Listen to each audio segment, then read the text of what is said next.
Good morning, everybody, and welcome to this first summer term Headmasters blog. It's Friday, the 23rd of April. Well, the first thing to say is it's absolutely joyful to welcome everybody back into the school. The sun is shining, the sound of laughter is rippling through the corridors and across the playgrounds, and the boys, and indeed the staff, are wearing broad smiles as they make their way through the campus in between lessons.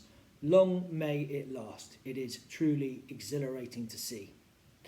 Year 11 boys, I wish you especially well, as I know that you're about to be undertaking your important mock examinations in the weeks ahead.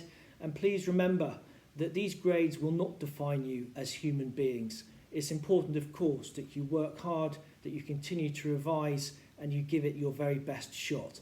But ultimately, grades are a piece of paper.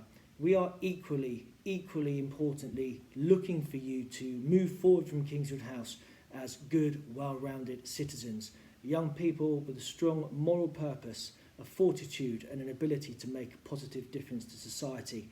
And I truly believe that each and every one of you has the capacity to do that.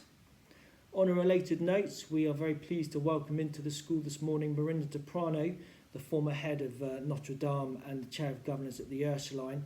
She is working with every single child in the school and every single member of staff in the school today, myself included, with co-educational workshops. And these are designed not only to help instill a better understanding in our charges and indeed our staff as how we can best prepare for the intake of girls in September, but also in terms of working with female members of staff and indeed the gender relationship and dynamics in particular.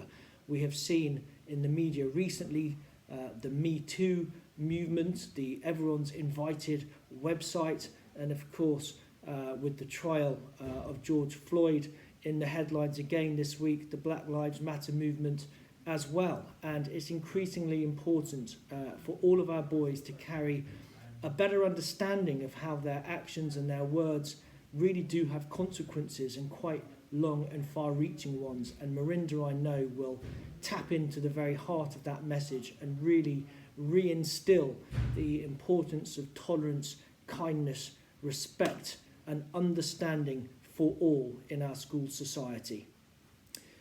St George's Day is the 23rd of April, that is today. And St George, of course, is not just the patron saint of England, but indeed many other countries, including Greece and Lithuania from memory.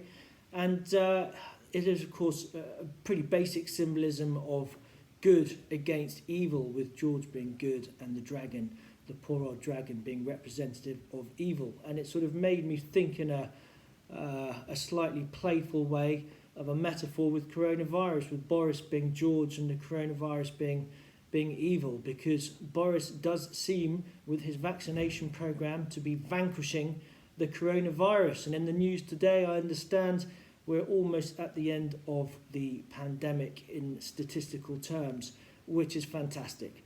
We mustn't underestimate it. Of course, there is all of the talk about a third wave, but I really do sincerely hope that the normality, the relative normality of school at the moment, being able to continue and to start operationally thinking about things like fixtures and social events towards the end of the term, I really hope that they can continue unabated and uninhibited.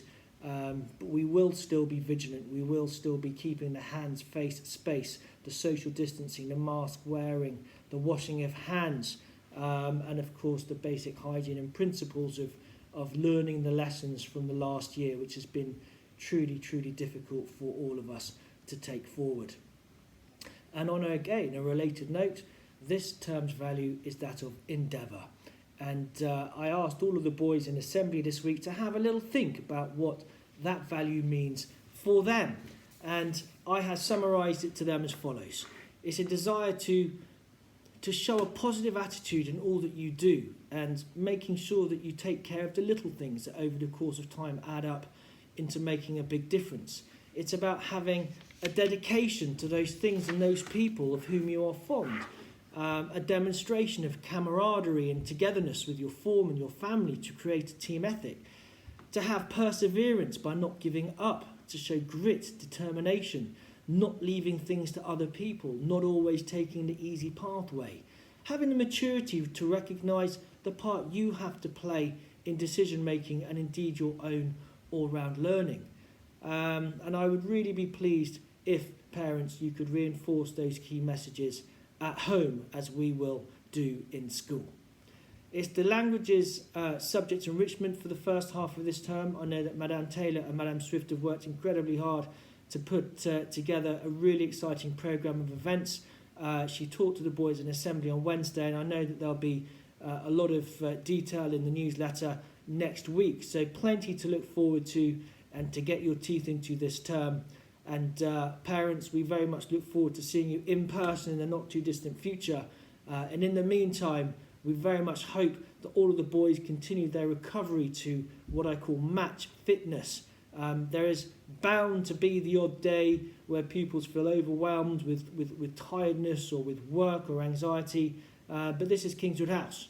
This is a listening school. This is where there's always someone to prepare to put a metaphorical arm around one's shoulders and to help and be supportive. So we'll keep listening, you keep talking, and between us, between that home family axis, we will make sure that every single child enjoys the term ahead and fulfills their potential. Thank you very much.